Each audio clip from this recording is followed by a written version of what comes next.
Guillermo, Emil, Amok to you. Welcome to my takeout, my Emil, Amok's takeout, my takes on all things considerable. It's Friday the 13th. It's our lucky day, right? It is. Did you notice that Lindsey Vonn, when she crashed, that run last week where she broke her leg, she was wearing number 13. So I'm just saying, maybe it isn't as lucky, but and actually she's lucky because she survived, and she put out that post yesterday saying, I got another surgery, I broke a tibia, but I measure success differently now.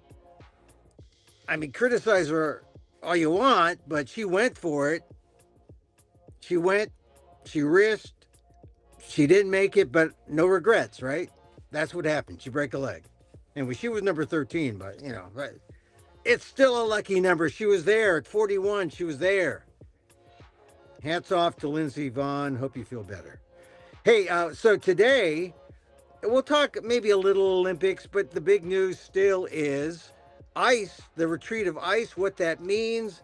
We're going to get into that, get into the I guess it's a Davos for the bureaucrats. I mean, Davos was for the bureaucrats and the high and mighty, the elites, right, in Switzerland. But now in Munich, they're having these meetings, and it's more for the movers without money, the public movers. They're there. AOC is there. I saw a report where AOC is making more money, bringing in more money for her presidential run, and she's only a point behind Kamala Harris. They're both trailing Gavin Newsom. Gavin Newsom is in Munich. He was in Davos. So we'll get into that. I want to talk about the shutdown, what the shutdown means for ICE and TSA and all that. We'll get in a little Olympics talk about that Pam Bondi hearing. Man, Pam Bondi. What an ugly. You thought that Kristi Noem was pretty ugly, and especially when her lips go all crazy, But Pam Bondi, I like that South Park characterization of Pam Bondi, where she has so much makeup, including the brown stuff. Oh, and the brown stuff, it's not really makeup, it's the residue from all the kind of licking she does to the one person she's out there pleasing, the President of the United States.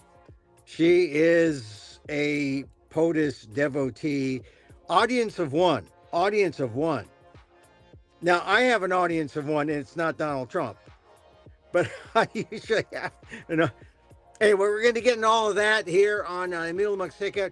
I am a real newsman. I do these monologues here on YouTube. Usually, every other day or so. I just pop up if I got something off my chest to get it off my chest. But I do these one-man shows, theatrical one-man shows it's journalism with punchlines. I mean, and you can catch them. I'm doing my next show at the Potrero Stage, Emil Amok Anchorman, March 14th, 15th, 16th, and 19th. You can get your tickets at playgroundsf.org. I'm doing that in March. At the end of February, the beginning of March, I'm in Fresno. Yes, why would you be in Fresno? I like Fresno. They got me eating raisins. I'm addicted to. I'll be at the Fresno Rogue Festival, and so check out the Fresno Rogue Festival. 69 Emil Amok, a new iteration. The iterations are all new because he keeps doing stuff all the time, and you know who he is. And so the show changes. Catch it at the Fresno Rogue Festival. That's at the end of the month, the 27th, 28th. Check out the roguefestival.org.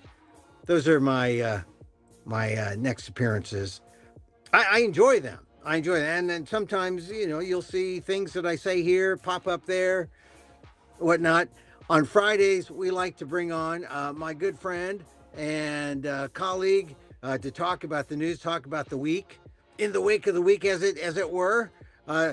Daniel Phil Gonzalez, who's a Professor Emeritus, Asian American Studies, College of Ethnic Studies, San Francisco State University. Here he is. Where is he? There, there he is, my friend, Hello. Daniel Phil Gonzalez. Hello, Dan.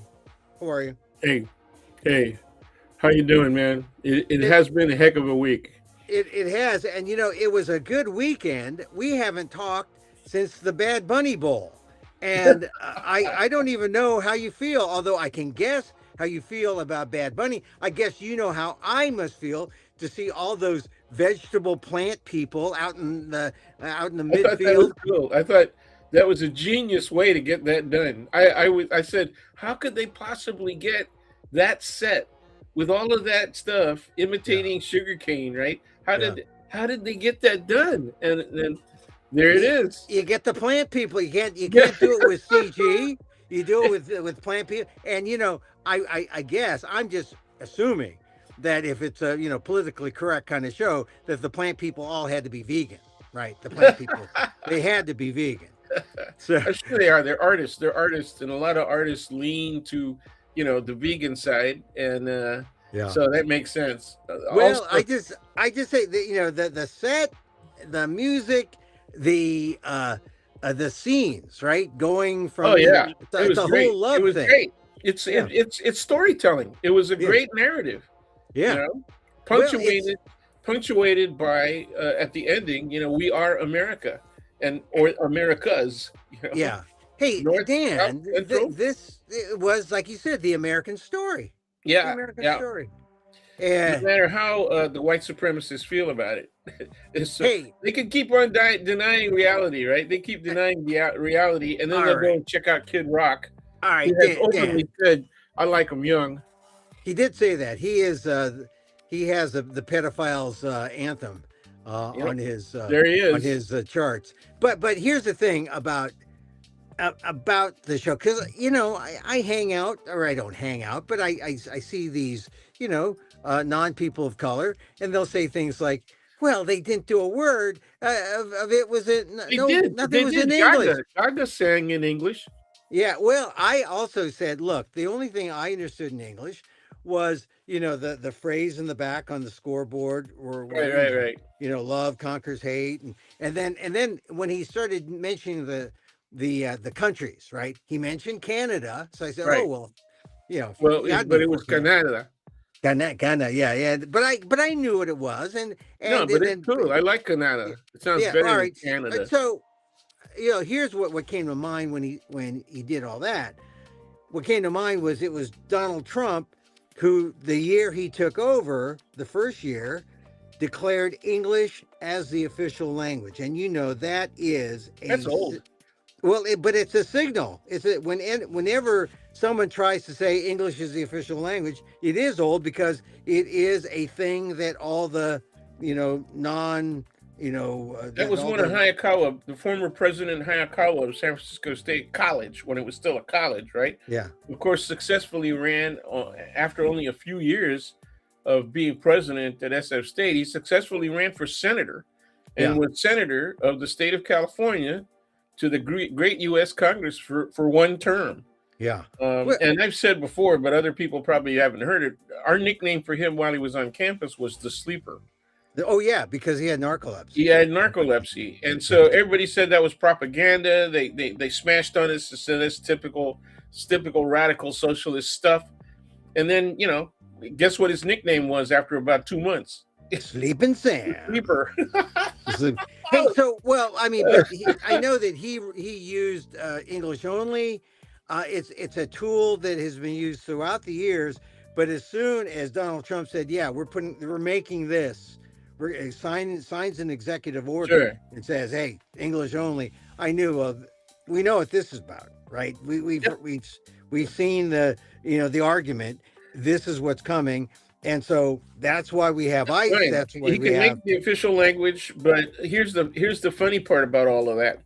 The people who one of the things that they're trying to do is nullify people's citizenship, right? Especially right. if they were naturalized. Hmm. Okay, so and they want to nullify second and third generation citizenship because they want to nullify birthright citizenship if one or more of the parents right? Mhm. We're not citizens, so they want it, or we're here undocumented or illegal, right? That's Mhm. that's what they want to do. That's what they want to Yeah. accomplish. So Yeah. you have to accept that. You have to accept that that is the goal.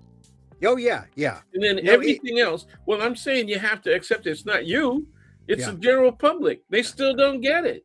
They You they know, they think he's members of just our own communities, the Asian American communities, the Vietnamese, the Filipinos, they still, some of the South Koreans, they right. resist that, you know? Right, because we know that he's our president. He's just doing what's right. Correct? I mean, he's just doing what's good for America. Yeah, This well, is there's what's some good for America. Filipinos now that are concerned. There's some Filipinos that are concerned. People in LA, even South Korean immigrants are concerned down in LA, Mhm. and they should be, you know? Hey Dan, what's going to happen though if he goes back to generations? Like, all right, I think my mom had a green. I don't think my mom had a green card yet, but she did ultimately, and then she became a citizen. But when she had me, I don't think she. I don't know what her status was. She might have been. She might have had a green card. I know my father was. He was one of the first who came in the 20s, so he was not a citizen until later, right? If I'm born in the 50s, Filipinos were allowed to be citizens after World War II, Yeah. right? And so he might have been a citizen, but there might be some people who fall through the cracks, and maybe their parents weren't citizens all the way back then. Would they be susceptible to any kind of revision, or would Well, they be grandfathered in? of course, they would try to get everybody. They would try to get everybody. Okay, Mm, so whether or not both parents or one is clearly a citizen, my father was in the war. He fought U.S. military, and so he was given the alternative when they actually disbanded his unit. Everybody was signing up for citizenship, but some people were saying no. And my yeah, father was among those initially who said no. But the colonel who was the authority to sign off, right, mm, on what your status was, argued with my dad and said, look, life here, even though it may improve, is a gamble. But yeah, life in the U.S., however racist the place is, right, can actually be better for you, especially if you want to raise a family. And my dad was, had already been courting my mother, and so that convinced him. so he was willing to go back. He was going to just go back and stay in the Philippines. He was going to Yeah. reject the American citizenship. There are a lot of Filipinos like that because of the hassle that Filipinos lived through. During that period, there was the anti-miscegenation. There was racism because of the jobs and because of the women. Taking white women, and uh, the you know and then when they had the self deportation orders, Yeah, my feeling was a lot of people are like they are now. They just sort of hid. They just like tried to stay out of view. yeah, yeah. That's true. I mean that there wasn't that you have people in Minnesota who because of ICE they didn't let their kids go to school. They Yep. didn't do doctor's appointments. They And didn't do And things that if they. they did that here, if ICE committed the same acts here, which Mm, I consider criminal, and everybody else would consider them criminal as well, these are criminal acts. yeah, These people are way beyond any notion of authorized use of force. Okay, yeah, so if they're criminal acts, they will be held accountable. Okay, Trump is, whether or not he survives, is going to be out. Okay, and there's no way that they will be able to screw up the voting process well enough so that he either wins or the Republicans win the presidential race. I think it's going to be a calamity for Republicans, but I'm also not stupid enough to think that the Democrats have got a way paved for 4 years safely. The 2 year turnaround is greater history in America than yeah. a 4 year success. And so Obama, he showed 2 terms, 2 full terms, but each 2 year turnaround, they lost ground, and they lost Yeah, ground badly. You yeah, know, there was a diminishing sense of his power, and also but representation in Congress. yeah, by time he was lame duck, he was lame duck, and here's Trump a lame duck. He will be a true lame duck if he loses the midterms, and who knows what kind of stops he'll pull to reverse that. but But you know, it'll become even more evident, right, mm, than the violence and the unconstitutionality, right, of the actions of ICE. It'll be even more evident if, because not only because people are paying greater attention, but because the Democrats, many of them are on the ball now, and mm, they're saying here these are violations of not only the First Amendment, okay, but the Fourth, Fifth, Sixth, and Seventh yeah, Amendment as well as the 14th Amendment, and they're explaining it, okay. yeah. So Well, they're well, educating the public. well, people are beginning to understand that the Trump presidency, uh, is afloat because it does illegal acts and unconstitutional acts, Yep. and it does all these things that, I mean, even the idea of tariffs. Tariffs are unconstitutional because it's the president does not have these powers. And It's there are two court decisions now that have yeah, taken exactly that position. right, and it's potentially illegal, right? Because it's not in just not in the Constitution, and he doesn't have that power. The Well, Supreme yeah, Court, it's a congressional power. yeah, whatever the Supreme Court says is going to be a real setback if it if they If they agree with rule. the president, if they Anyway, support the president, then the argument for impeachment of Supreme Court justices, right, is going mhm, to be easier to make. And the hope that we should have is that the Democrats not only take the lower house, that they take the Senate as well. And if yeah, they do, my question is, do they have the audacity, right, and the mhm, commitment to law? They keep saying that, right? If they do have an accountability, will they move on impeachment? It should be instant. Remember how quickly they got the second impeachment together? oh yeah, yeah, You know, yeah, they're practiced. A lot of those people, Jerry Nadler's leaving, but a lot of those people are the same people who brought both causes of impeachment. Okay. So it's going to be easy for them to get that back up again. yeah. They just have to go back to the blueprint has already been established. Yeah. You know, it's Search and replace, man. yeah. Search and replace. Everything is templated. In politics, right? Oh, yeah. What, boilerplate template. I mean, Oh, they're yeah. ready for it, and they've got the Trump template all set. So, all right. So that with the ICE retreat, despite what Homan says that they're still going to Well, go at people on it. the ground, though, people on the ground are still saying we haven't seen them move. Okay, Yeah. we're still seeing some of the same activity, and then in Ohio and also in Maine, right? Mhm. There's action there, and there's also action in New York. It's low grade, but Mhm. nonetheless, Yeah, you know, the thing is, there's action and there's, you got to point every time you got to point to these instances that we know that came out in congressional testimony, right, like the Montessori teacher, Miriam all right. Martinez. I mean that is, you know, Oh man, I mean, it's the to hear the bragging of the ICE agents to say, "Hey, I shot her 5 times and I got 7 holes." fired. Yeah, she got 7 Yeah, holes. Put that in your playbook. yeah. Was that what an arrogant That son that of a you know that what? I mean, that, that that's that's the really mentality. gross.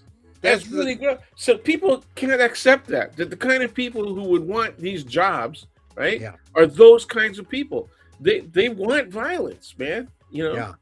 Yeah, they're out for a good time. They're trigger happy, I got my and gun. Got my and gun. they were told though that they could do this, right? And they feel like, oh, I think I heard Bongino or Bovino. I've heard Bovino, not Bongino. Bongino's the other guy. He's been out. Yeah, he's He's out. been out. But Bovino, He's back on the podcast again. yeah. So I just think that uh, there you got to remember those instances. They're bad, and if that's the standard for ICE, you know that they're coming Well, close or near that. it's Yeah, also Border Patrol. yeah. Border The, Patrol. the Yeah. two guys were Latino, right? Mhm. Who Yeah. shot Preddy. Yeah. Okay, they were both Border Patrol. They Yeah. were CBP, not ICE. Right. I've done some stories on Border Patrol in my years, and I actually,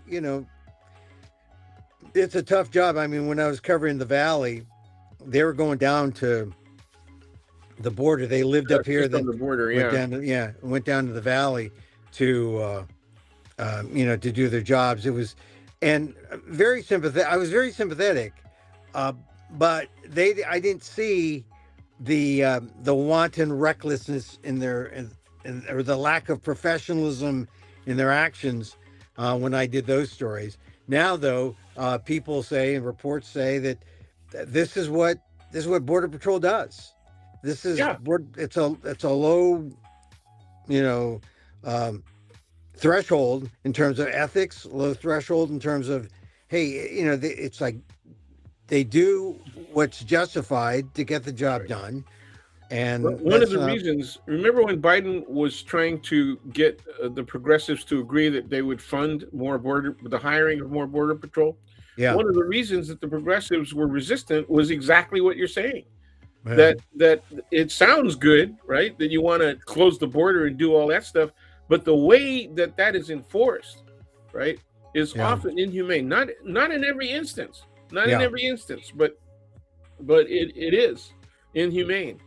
Uh, Well, so what do you? I've had students and colleagues go Mm, down through the desert, on the Arizona Mexico border, leaving gallons of water, right, along known trails, mm, coyote trails, right, and people, right wingers, happily go through there, shooting up those jugs of water, so that they're not there for the relief of people who are entering yeah, illegally. So yeah. there's always this element in American society. There's this great tension between people who understand the humanity of it and the people who understand the humanity of it and want to destroy that notion of Or humanity. or people who want to just look at this immigration crisis and see it not as a civil thing, but as a make it criminal. And it's this is the reason why immigration lawyers are different. Immigration law is different because they're not criminals in the same way that the drug dealers and the killers are. Exactly. You know, Exactly. a visa Well, overstay is a little different. Come someone crosses the border, still a little different. yeah, well, white Christian nationalism, regardless of who practices it, because people of color often practice white Christian nationalism, right? Yeah. Um, I know that's hard for people to understand, but I just had a conversation with one of my colleagues. In fact, he was the person who started the Stop Asian Hate Oh yeah, yeah, project, and yeah. we agreed that the problem is you got a lot of people who, because of their religious beliefs, are actually their notions about how America should treat uh, undocumented people is consistent with the same kind of perspective and value set that is announced from the pulpit in white Christian nationalist churches.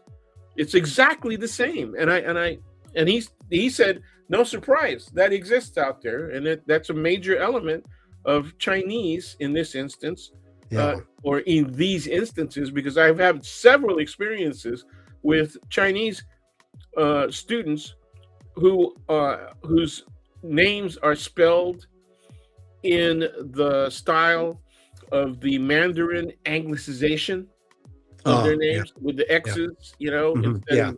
of X's and Z's instead of C's that we're used to in the earlier Cantonese, right, immigration Right. set. Right. And Right. so it's really easy to see. Uh, So what you're saying is that it's a conservative Christian viewpoint, harsh yeah, and and inhumane. yeah. Well, I'll agree with your use of conservative, right, in quotes, Mm. because Yeah. it ain't conservative. Yeah. It is Oh, not it's conservative. far more radical than that. Traditional conservative was reflected by Ronald Reagan when he said we need immigration. Oh yeah, that Immigration makes the nation strong. That's there traditional conservatism. right. Well, no, traditional conservatism wouldn't be just Reagan. It would be William F. Buckley, who was all for open borders Sure, because he that's saw true. That was yeah, kind of radical. I remember yeah. that. You Well, must be he saw you the must be aging. contradiction. You're aging gently. Well, I know, but he saw the contradiction between he was for free markets and how can you not have free open borders if you're not in, and be for free markets and not be for free markets, That's right. and vice versa. So That's and inconsistent. and now everything is flipped over. Closed Sure. borders, closed Americas, but Capitalism, even the more modern sense of domestic capitalism as being consumerism, right? Right. right. Even that is dependent on immigration. Yeah, Right? it is. Hey, while you mentioned capitalism, the big capitalist news today is that inflation actually went down a little bit from the beginning, still about 2.4% instead of 2.7. And, no matter what the number, this idea that, hey, I don't care if it seems to go up or down. What are you going to say to me with my $800 PG&E bill? You're Oh, going to tell me that there's no inflation? yeah. I mean, Yeah. the idea of lived experience is like you can take your stats and you can, shove me, where,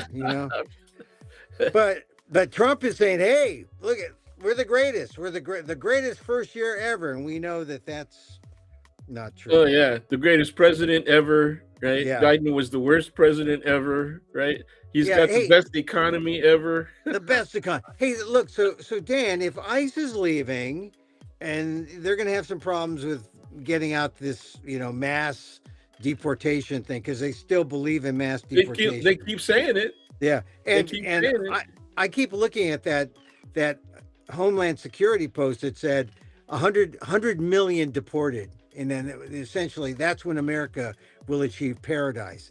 I mean, it was so stark, and like that's like deporting everybody. Yeah, well, Deporting yeah. every No, that would be deporting one Yeah, third of the population of the yeah, country, man. You know?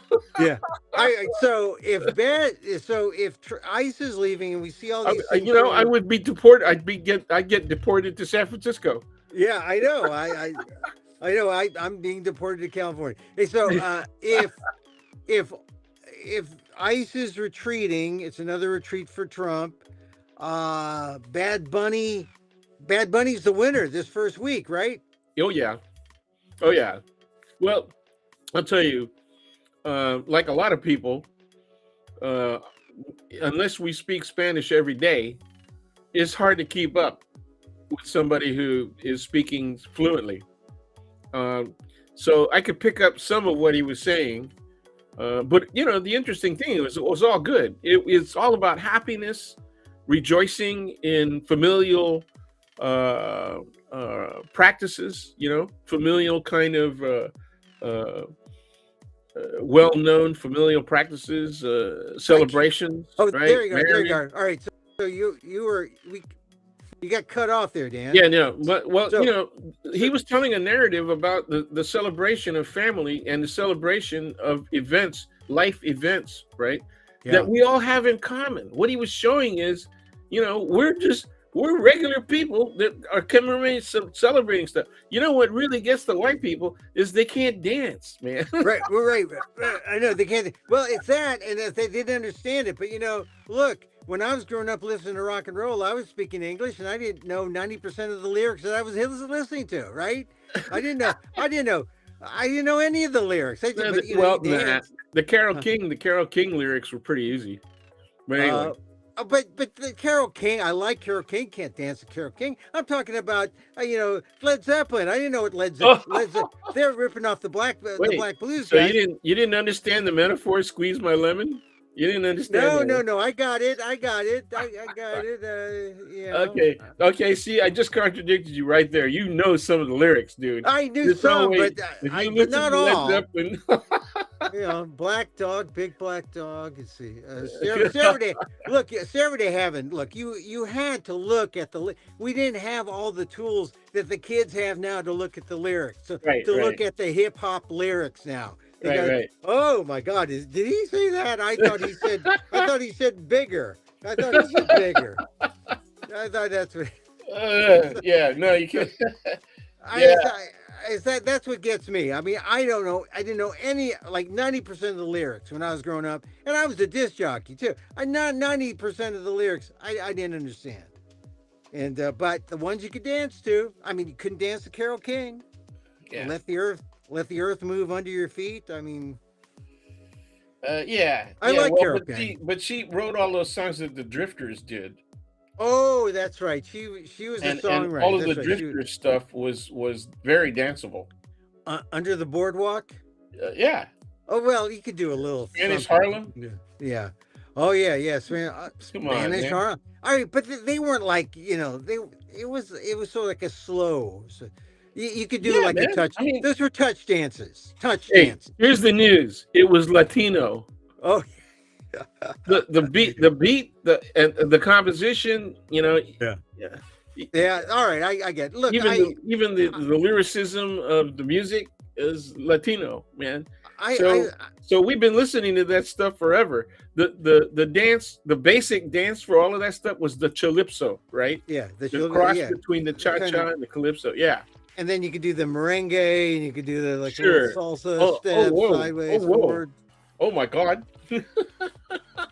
Okay, all right. No, you're right. It's the dance. Can you? It's Well, welcome look, to the what was dance. the sensual dance of the 30s and 40s? I think it was a thing called the freaking tango. I think that's No, what it was. oh, wait a minute, wait a minute. What did the jitterbug? The jitterbug was in there, right? Yeah, yeah. Was that like a Spanish fly thing? The jitterbug? No, all right. The tango. Hey, and the tango. That's a wild dance. The wild The dance. tango, the can cha relate. cha. Yeah. Oh boy, Rumba, the rumba. I mean, these were all the romance dances of the 30s, 40s, and then even in the post-war era. yeah, Right? That's when the cha-cha got big. yeah, there's nothing like going to a senior center and getting dance lessons from Ben Menor. Yeah, Ben Menor, he'll tell you the cha. Oh, here's the difference between the cha-cha. yeah. You gotta. That's a great name, man. In fact, I owe him a couple of pictures. He said we were reminiscing over conferences and stuff in the early 70s, right? The beginning of the youth movement among Filipinos, where the identity youth movement started and it got really strong. And he said, "Yeah, wait, you got pictures of that?" And I said, "Yeah, So I'm sending him some, and he wanted to know if he was in the pictures, of course. And I said, I don't recall that you're in the pictures. So, I was shooting other people. I mentioned Filipino American Ben Menor because Great dancer. Great dancer. He's a good dancer. Good dancer. The guy, he hung out at the same clubs that I did. We used to see each other all the time. All right, so Dan, I know we weren't going to talk about the Olympics too much, but there is this controversy over the French judge. It's always a French judge. Oh man, right? I mean, because the Americans and she's Asian American, Madison Chalk, her husband, her partner, they're great couple and incredibly beautiful dance. Yeah, and really. they're defending gold medalists. Yes, and they should just by rights by showing up. The French were really good as well. But they weren't that good. I don't think they were as good as Chalk and her. Well, the thing is, I think on 5 of the 9 ballots, they gave it to the Americans. That should be a majority. But one of the ballots for the French, by the French judge, really overwhelmingly was for the French, and that tipped it over to the French side. And all you got to do is roll the tape. All you got to do is roll the tape, and then when you see Ms. Chalk's reaction, to the points awarded, right? I mean, that was it. They knew that they were only second. See, I like Madison Chalk because she's a Hawaiian, right? Asian American from Hawaii, and Chalk got to be her father's name, right? Yep. So he's sitting right there. There. Both sets of parents are in the audience watching this stuff. Oh, I didn't see that. I missed that. But... and the two moms, their two moms are very close friends. So well, they're in-laws. They're in-laws. And that's the thing. If you're in that's right. You gotta. Yeah. So I was watching it. I'm into the skating now. My wife's watching it right now. Ilya Malin, the quad god, right? Oh yeah. Wow, he's something. He's something. I call him the quadcopter, man. That guy flies. Yeah. Well, he didn't go last year. It was 4 years ago. That was Nathan Chen's year. And so now Nathan Chen didn't go back because he knew he wasn't going to compete with a quad god. Quad God. I mean, he does a quadruple axle. No one does. So everyone's going to look at him tonight. But then also Chloe Kim's interesting. She doesn't have. She dropped the blonde hair, and Right. she's like looking Asian. And her boyfriend is Myles Garrett from the NFL. That's kind of cool. And in fact, that's the one thing that I wish Bad Bunny had done. And the wedding of the young couple. What if they made it like because look, you want to talk about the American story in the 21st century? It's all about mixed marriages. It's about the mestizo cult. Why didn't you do something like that, like a Filipino and a Mexican? once again, we academics were discussing this in the 60s and 70s. Oh So yeah, none yeah, of this yeah. stuff comes as a surprise. Oh yeah. In the late 70s, I was already talking about the likelihood of intermarriages between Latinos and Asians. And people are saying, what? They don't even live in adjacent communities. And I said, yes, they do. It depends on which area, right? Yeah. But they do live in adjacent communities. And I said, you're forgetting about two things. One, where they go to college, right? And two, where they find work. So if you see those two populations represented fairly well, with what Edna Bonasic calls critical mass, it doesn't mean a majority of people. It means like 20, 25%, and they're going to interact. So the likelihood of those intermarriages happens. Yes, that, and also the coincidence of a condom shortage in that neighborhood. that would help a lot. That would help a lot. So no, I thought that would have made the Bad Bunny thing great if he had a black and a Latino, or an Asian and a Latino, or something, or white and Latino. I mean, the thing is, well, Latinos are considered white, really, from Spain, right? Yeah, well, that's Except the problem. you've seen the census results, right? Oh yeah, And yeah, the reviews. And what they do is they say white or Latino, non-white. Non-white, yeah. Right? Yeah, and it's like, wait a minute. But the Bad Bunny thing brought that out. It said, wait a minute, there are black Latinos and there are white Latinos, and then one woman said, and there's mestizo. So you got everything, in between. It's all mixed. It's all mixed. Yeah. But and is that new to us?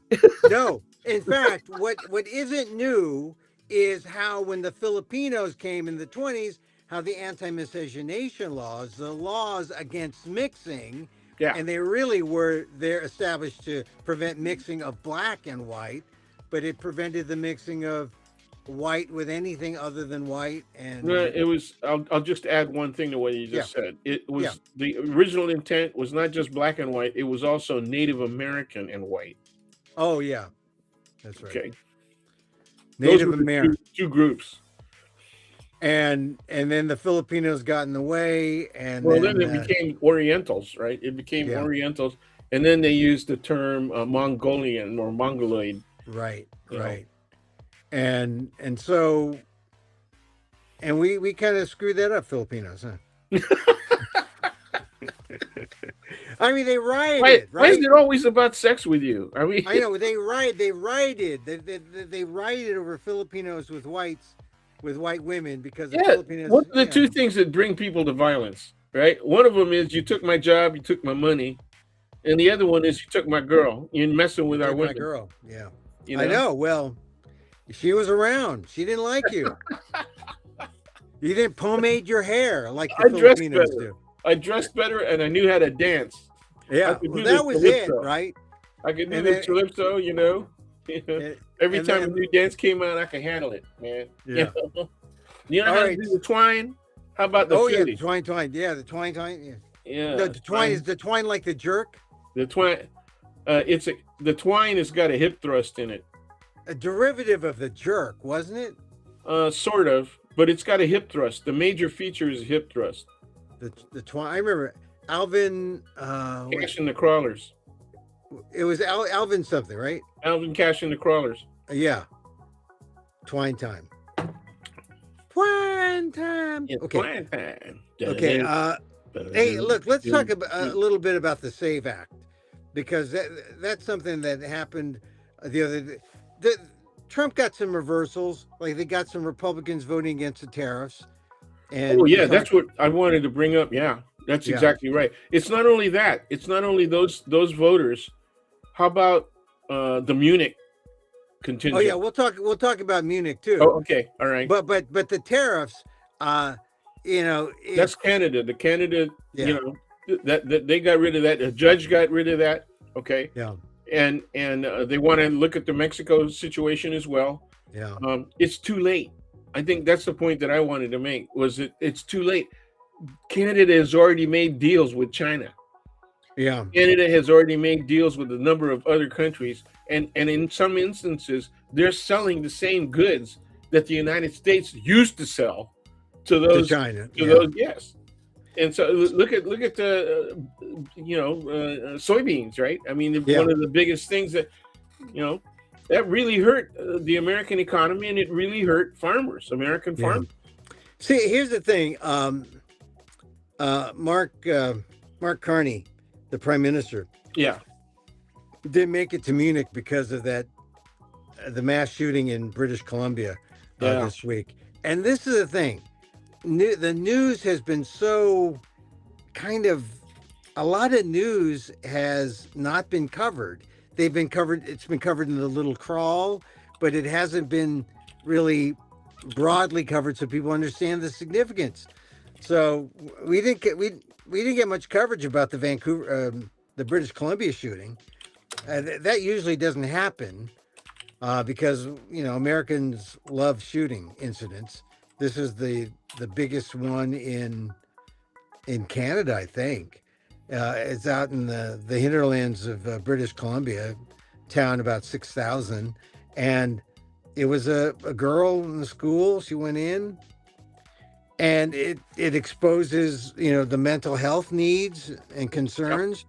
Carney did the right thing by staying home. This is a significant thing, but Carney has been very vocal about the disruption or the disruption that has occurred in the relationships between NATO countries and the U.S. and how we have to go it alone. But the message out of NATO or out of Munich was America can't go it alone. America can't afford to go it alone. We need each other.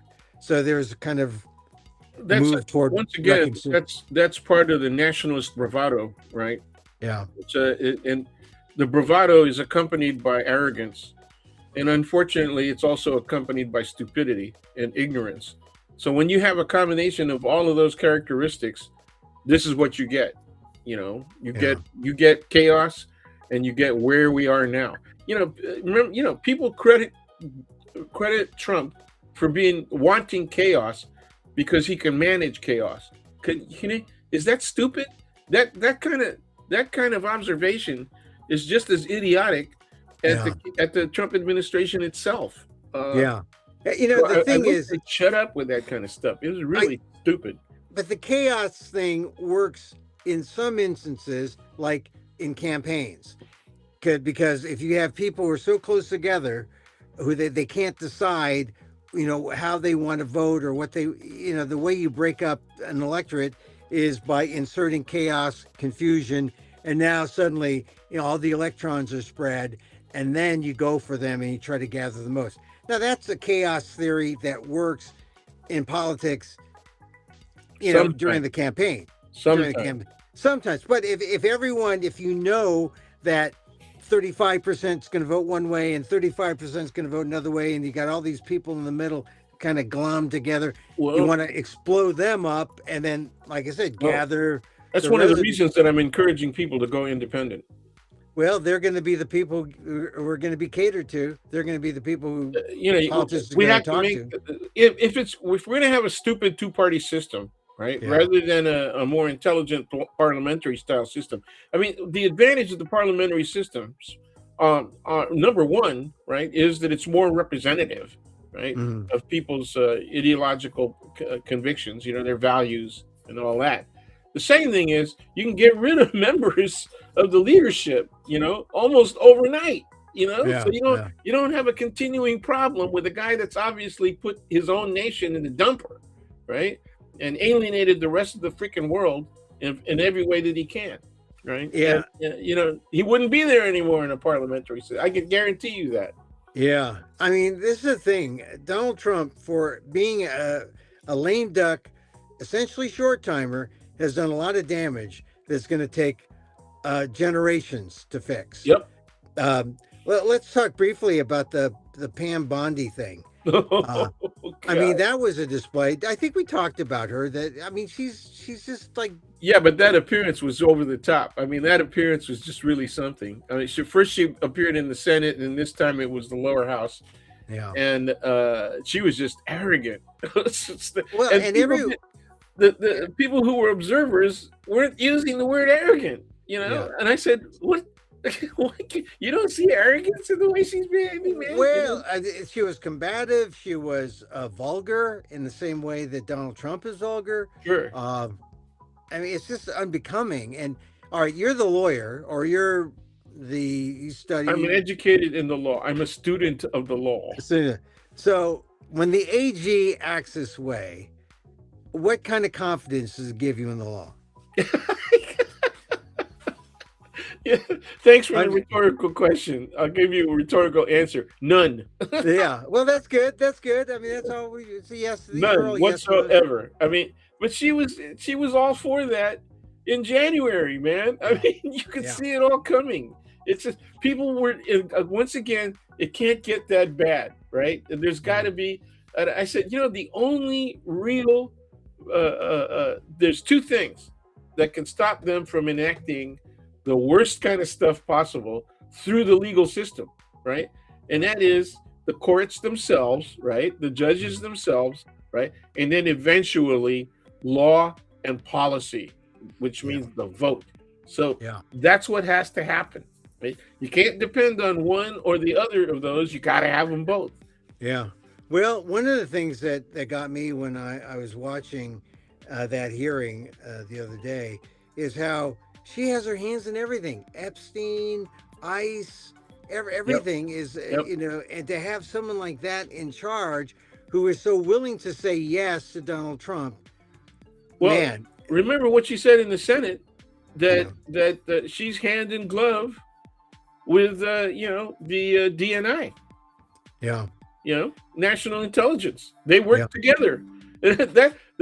That's also it's not necessarily unconstitutional, right? But it is not the way that the mission of each of those institutions is proscribed in law. So Right. while it's not unconstitutional, it's largely illegal. Okay. Yeah. Well, there's a kind of commingling there of efforts that they should be independent in order to get the best possible answer, the most ethical answer. Yes. And what were people asking? What was Gabbard doing there? Yeah. Tulsi Gabbard, Good Director of Good National question. Intelligence. Wait, there was interference. We believe there was interference. It was probably by China, right? Yeah. And it was, but he won. Yeah. He won. He won overall. Trump won. Okay, so show us how that interference affected. The election. All this is making me think that when we had this glut of news this week, and some good news. The Bad Bunny, some bad news. I just this is when I go into my news meditation mode. And I just realize, and I think back to all that's happened in the past and all the things that have happened that were far worse in the past and how we've come through. And so we have, but the volume and frequency of these events, right, surpasses anything that I can recall, either within my own, experience as an aged person in approaching my eighth decade of existence, and then if you look at history, and we're both history fans. I mean, you're an addict. You're much more. No, not addict. But go ahead.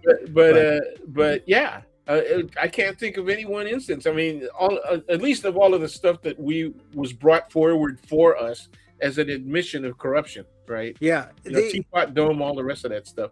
But, I mean, we've come through a lot, so we just have to keep the faith that the electorate will stay honest and that we can count the electorate, because Yeah. the vote is all we have Well, in a but the difficulty is, how are they informed?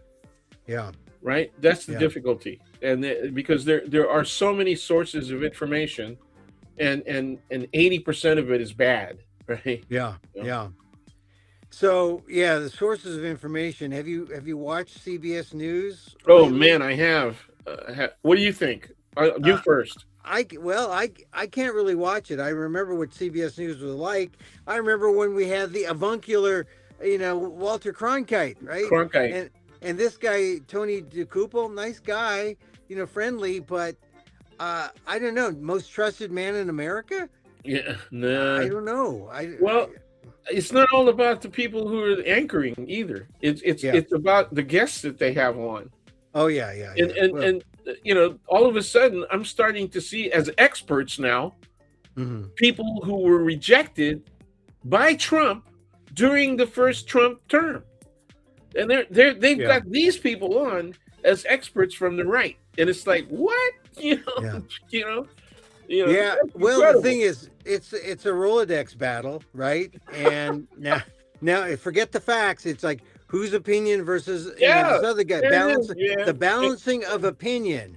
Because look, here's the thing: everyone in news seems to be hemorrhaging money except the Wall Street Journal, and they actually had a pretty good article today. Well, the Times is doing okay. The Times is doing okay, but everyone else seems to be hemorrhaging money because they're losing to the internet. But That's been happening, but that's been happening for yeah, 15 years. well, yeah, but And before that, they were losing because they were losing subscriptions. yeah, yeah. You know, I just think that the way to do news on the cheap is to talk about the news. So you're not actually going out there and gathering news. So you talk about it and you do opinion, because that was the whole thing about Fox. Fox said, "Well, this is opinion. This is our opinion. We can't libel you." Oh, yes, you can, and they lost that suit in the election machine case. But uh, that this is all a function of getting a greater profit margin by doing less news, more opinion, and a less informed public. But the public knows the beats of the argument. They know how to argue. They know, well, and this all started with Rush Limbaugh. Rush Limbaugh said, I'll read this so you don't have to. And then he did his thing. And everyone said, well, Rush said this. Right? I believe in him. And everyone is on this. I don't have to think for myself. I'll let Donald Trump think for me. And he doesn't even think for himself. Donald Trump has other people thinking for him. And so we have this, this chain of ignorance you that know, goes forward. when I will add that you can tell when he thinks for himself, because he says, "I don't know about that. Oh yeah, I yeah, didn't yeah. know." I Okay, yeah, I didn't see it. I accept that as him thinking for himself. I didn't know. Yeah, I didn't see it. I didn't. I'm not with Lutnick. I didn't go to I'm Epstein saying, Island. exactly. Oh, he took his children. Yeah, he took his children to Epstein Island. Well, I've never been there. He Yeah, was yeah, there. yeah. Yeah. Somebody's going to say that I wasn't there. Yeah. Is her name Maxwell? Yeah. Well, I mean, so I gave her a cushier prison spot. I mean, is that my fault? I mean, Did you hear Bondi's response to that? what did she say? Oh, she said, it is exactly the same level of security Oh as yeah, the place that you went. And I said, oh, do they have like squash courts? At the end? well, I mean, Ghislaine Maxwell was able to get her hair done when she appeared for that deposition the other day, That's right. where she said the Fifth Amendment, as a student of law, when you say the Fifth Amendment, Yeah. yeah, you're guilty, right? I mean, Due process. Oh, you mean claiming? Yeah. I refuse to Yeah. state anything, because under advisor counsel, I have been told I should refrain from discussing this. But the rest of the statement is supposed to be, because it may tend to incriminate me. Okay. Uh-huh. So when you quote it, that's why you're saying, well, isn't it kind of an admission of guilt? No, it's not. It's a prevention of guilt. Okay. But when people use it all the time, when was it that we saw people do that in chain? sequence, right? It was during the Watergate hearings. Oh yeah, You know yeah. what? And we're going to see that again because once again, members of Congress are going to be brought before their own investigative committees, and they're going to have to answer yes or no, man. And they said things like, yeah, I don't recall. That was a big Well, one. they do that now. Yeah, I don't recall. They do that now. That was one of the So weaknesses is in the way that Mrs. Clinton, yeah, responded a I, couple of times. I guess that's going to come up next week. I don't know. I'm going to see. One thing we didn't talk about yet is the SAVE Act, and the SAVE Act is significant because they're trying to change the requirements for ID to vote, and some Asian Americans are very outspoken about this, saying it's going to disenfranchise a lot of Asian Americans, especially those who may be naturalized and may not have all their papers. What do you think about the SAVE Act? Is it a way to diminish the number of Yes, people of color in the voting yes, rolls? yes. That's Yeah, once again simple response. Yes, yeah. it is. All you have to do is take a look at the basic pattern, right? Uh, And the initial pattern was outright laws that that disqualified people of color from voting. It's outright laws, okay? yeah, yeah. And then you have to also look at other things like property ownership Hmm. because Asians were precluded, right? Asian immigrants were precluded. First generation immigrants couldn't own property, Right, okay? right. And one of the reasons that some Filipinos were able to acquire property when they arrived here in significant numbers, beginning in the late teens and the early 20s of the 20th century, right, is because the American flag flew over their country. Yeah, And yeah. and so then the question was, they're not citizens, they're not aliens, they're nationals, but does that Mm. preclude them from owning property? And the comparison was made by now Filipino attorneys who could not practice law, but they could argue law and have white lawyers represent them. And they effectively argued that no, you got to let them buy property. And that's how, for example, in the early 20s, I believe it was Dimasalang, or Yeah. the The the Demodeling big House, yeah. yeah, the big The fraternal fraternal. organizations started buying up property, and the first two were the CDA, Caballeros de Dimasalang, right, and Gran Oriente. Yeah. Those two, right? Yeah, yeah. So anyway, I just think the SAVE Act, there's a lot of Asian American groups speaking out against the SAVE Act, saying that, any kind of abuse or, That is an accurate position. yeah. It's Uh, it's a discussion of probability, right, or yeah. possibility, but it is an accurate presumption. Yeah. But, they're saying that the abuses haven't been there, and this is only a way to keep or to disenfranchise Asian Americans. So I guess it goes to the Senate now, it goes from the House to the Senate. Yeah, yeah. And We'll then see what we'll happens. see. All right. Now, this tidbit I saw, USC names its first Asian American president. Byung-Soo Kim named the 13th president of USC, first Asian American, the institution's first leader of color to hold the position permanently. So USC hiring a sounds like a Korean American. Yeah. And yeah, born to Korean immigrants, pursued graduate studies at USC in the late 60s. And so he was a graduate of law degrees. Oh, he earned undergraduate and law degrees from Harvard, plus a graduate degree from the London School of Economics. So here he is. That's typical Korean overkill, isn't it? Yeah, I mean, this is Asian overkill. Byung-Soo Kim. Here he is, the first president of USC. And the first question I have is, what's he going to do about the football team? Because that's his chief source of income right there. Well, that is absolutely true. And football one of team. his biggest costs is the coaches. The coaches, yeah, yeah. Well, that's good. You're an Asian American academic. I guess that makes you kind of proud, huh? Yeah. it's pretty incredible. You know, one of your, I don't know, when did he graduate from Harvard? Well, he's 53, so he's at least So that's about, 17. it could be 30 years ago, right? Yeah, 17 years younger. So yeah, could be, he graduated in the 80s or so, Okay. 80s or 90s, Okay. 90s, and went to law school. So yeah, he says uh, ethnicity. He called ethnicity incredibly important part of his identity, though he prefers to be judged ultimately based on what I end up doing. Uh-oh. That's kind of So a paraphrase of, meritocracy, right? well, and it's a paraphrase of MLK Jr., you know? So, Oh, is it? Oh, yeah, yeah, yeah. Well, he says USC had trouble passing when Japanese American students were sent to World War II. The university denied them their transcripts afterward, erasing their academic progress and forcing them to start over at other institutions. Did you know that?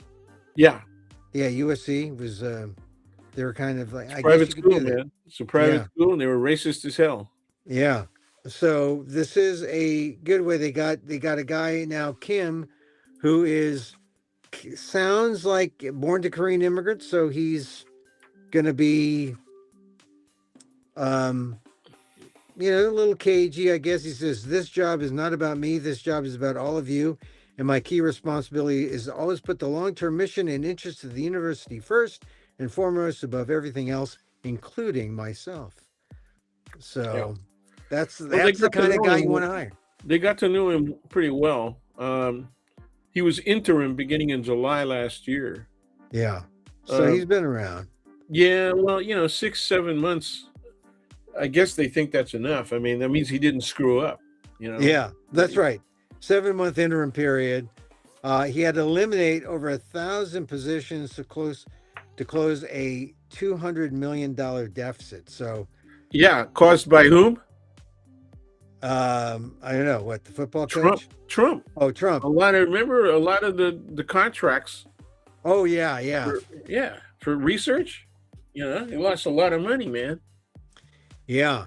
So we'll see. I mean, we'll look at Byung Soo Kim and watch him. He's an Asian American on the move. Yep. And with that, I see. It's Korean America. Well, and the largest concentration of Korean Americans in one geographic locale is in Southern California. Yeah, It's all and around LA. And too bad, Chloe Kim from LA is associated with Princeton and not USC. How did Yeah. he let that happen? Well, that's an Asian American thing too, Mr. Harvard. Oh yeah.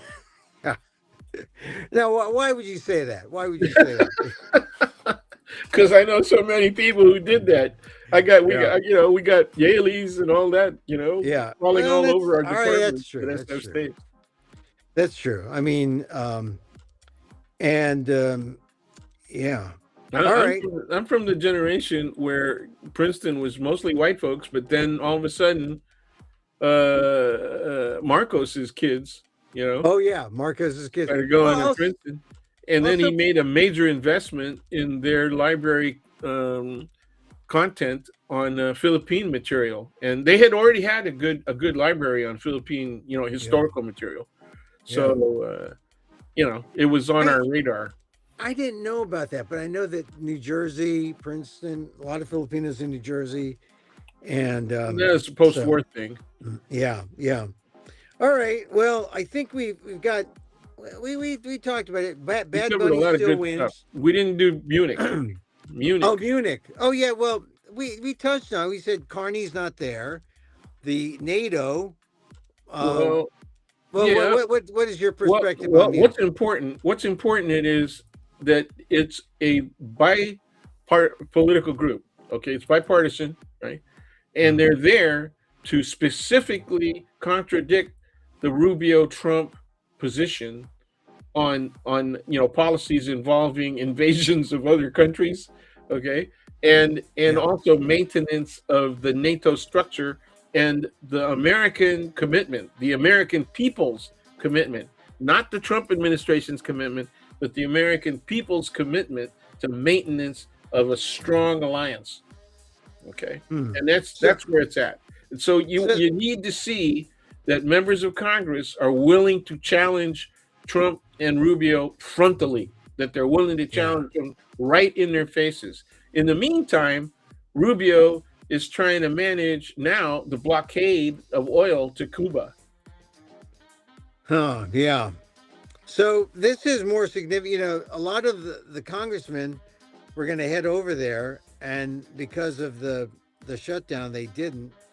But there's still a presence there, and I think this is they're trying to make up for Davos and everything else. Yep, yep, With this meeting, are we going to be closer together on sure. Monday?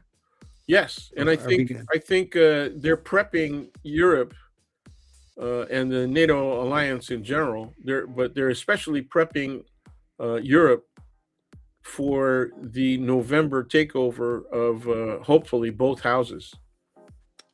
So they're saying it's going to change. It's Relax. going to change. We're gonna be okay. Well, I wish I could be As optimistic. Wait a I'm minute. not as optimistic. We're shifting. We're going to be shifting positions here. I'm usually accusing you of being overly optimistic. Now what's happening?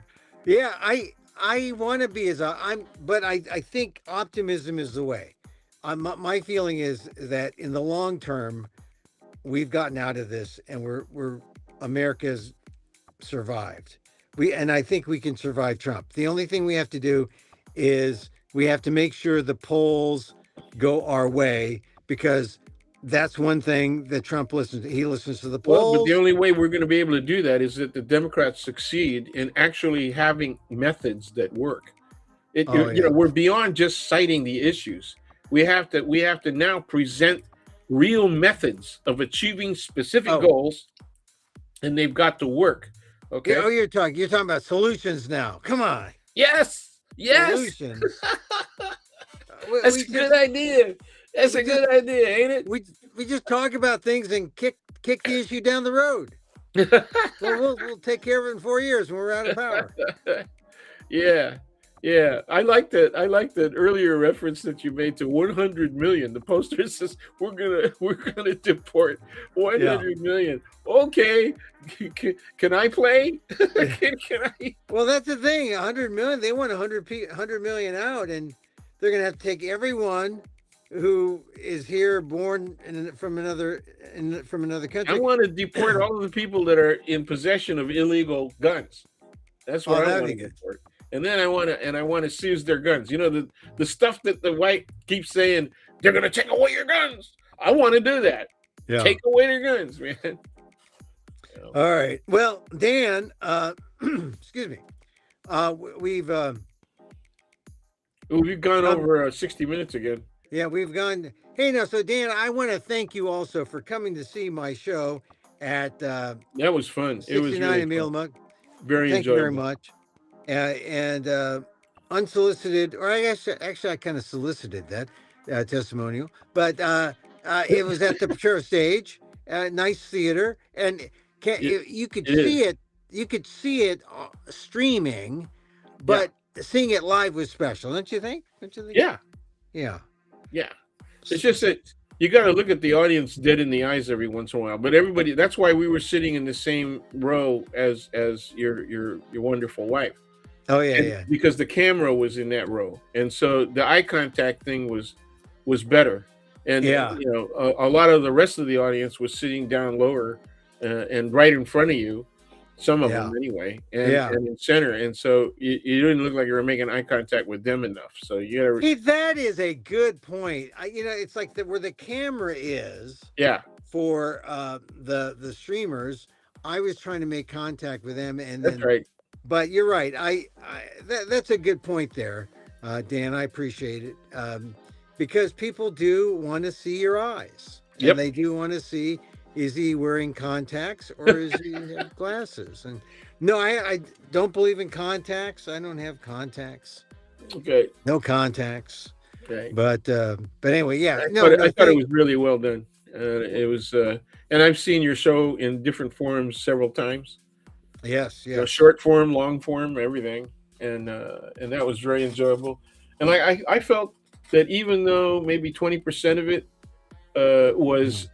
where the premises were something that I had seen before, you know, the basic Mhm. preface, Yeah, but yeah, you worked it like a lot of our friends who are comedians, right? yeah, yeah. They rework the premise until they get something that really gets an instant reaction, and you did that very well. I hate to Ah. be overly complimentary, but what the heck? Oh well, I hate it too. I mean, it's no, no. I'm Coming, thoroughly embarrassed and humiliated by your yeah, compliments. Yes. yeah, coming from you, because you're generally, Yeah. Dan, he speaks his mind. Well, what cracked me up is when we were having dinner, as it were, and Yeah, you guys vegan, so there wasn't much vegan fare on that restaurant. yeah. I'll say. You're doing salad and French fries, right? But anyway, Kathy, when we were talking about comedians that we've observed and making comparisons and things like that, Yeah. she turns to me and she says, "Wow, you guys follow comedy. That's something else we can talk about." So please explain to her what my relationship is Oh to a yeah, yeah. whole No, lot of no, no. comedians. We know, we know. Yeah, the professor thing. That's just a front. That's a No, front. it's not just that. I'm also a witness. When I was in high school, oh, you don't know about that part. Oh When I no, was in no, high no. school, the Jesuits were very progressive, Mm, and they were USF was particularly very progressive, and that was the place that started to fight against racism in basketball, mm. university basketball with Bill Russell, right? Oh yeah, yeah. And that's in the 50s. That's one of the reasons I wanted to go to SI is because I saw the stance that USF was taking on civil rights. Mhm. So when they would have big events to make money, for the university, people would rush over there and volunteer, play for free and stuff. And so you got to see in music, you got to see Vince Guaraldi, right, for Yeah. free. Well, we had to pay admissions and stuff, but I was talked into working the lights, and so one of the big floor lights, right? There was the stage lights, the spotlight, and let me tell you, that is not as easy as people think, because that Oh yeah. does generate a whole lot of heat. Oh You yeah, know? yeah, yeah, But I got to see the damn show for free a couple of times, and yeah. so we had Phyllis Diller, the Smothers Brothers, right? You got Vince Smothers, yeah. Guaraldi, people Tommy like and that. Dickie. Tommy and And then Dickie. and then the other relationship is that the Hungry Eye Oh was in yeah. the basement of the International Hotel, the original Right. Hungry Eye, and Ooh, yeah, that's right. That's right. When the original Hungry Eye, when it was on the I Hotel, was yeah, on Kearney. yeah, yeah. Yeah. The, It the is on entrance Kearney. was around the corner on Kearney. Yeah. It Yeah. was in the basement of the I Hotel, I and remember. I remember the Hungry Eye there. Yeah, and they were trying to do something else there that. Um, oh, I'm thinking about the Purple Onion. yeah, Purple Onion No, split. no, Yeah, no, another club. But yeah, the Hungry Eye. The Hungry Eye went to Broadway, that's right. up by Right next to Vanessa's. one of our favorite Chinese restaurants Oh yeah, yeah, yeah, that yeah, has yeah, has really good vegan menu too. yeah, Got a yeah. really good vegan menu.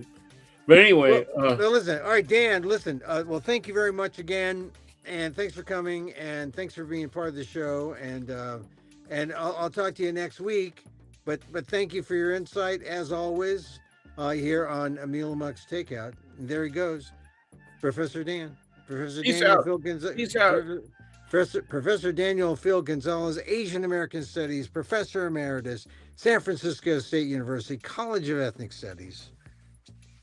Good friend of the show.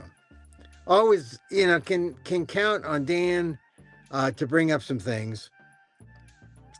And Bad Bunny, he liked Bad Bunny. Of course he liked Bad Bunny. Yeah, Bad Bunny won. He won. He won the week. It's a Bad Bunny week. Hey, if you're interested in where you can see my next shows, I'm doing my next one man theater show at it's called Emil Amok Anchorman. I was watching the film Anchorman. That's a 2002 movie. That's like 24 years ago. So it's still funny, but I'm doing. It's not a take or a parody or Anchorman. I talk about my life in the media. That's March 14th, 15th, 16th, and 19th at playground-sf.org. Check it out. And then I'm going to be at the Fresno Rogue Festival, February 27th, 28th, and the 1st. And then Saturday, the following Saturday, go to roguefestival.org for tickets. Essentially, it's a show that I just did, but there's always something new because he keeps doing stuff. He keeps doing stuff. I mean, how? I mean, would the Obamas as apes or monkeys? I mean, he keeps doing stuff. So I'll be talking about that at the Fresno Rogue Festival, February 27th, 28th, the 1st. Go to roguefestival.org. You have to go to Fresno for that, though. Fresno is nice this time of year. It's not as hot. They've got big museums there. There's a great enchilada place. Vegan, not enchiladas. What are they? The other thing, tamale. A great vegan tamales in Fresno, in the Tower District. Okay, that's it. I'm going to say goodbye. Review this and clips of this, links of this to your friends. We end with a little loving kindness because Bad Bunny says love wins, right? Love beats hate, right? So, as my guru would say, as I wish for me, I wish for you. May you be safe. May you be happy. May you be healthy. And may you live with ease. Till next time, Emil Guillermo. Mahal.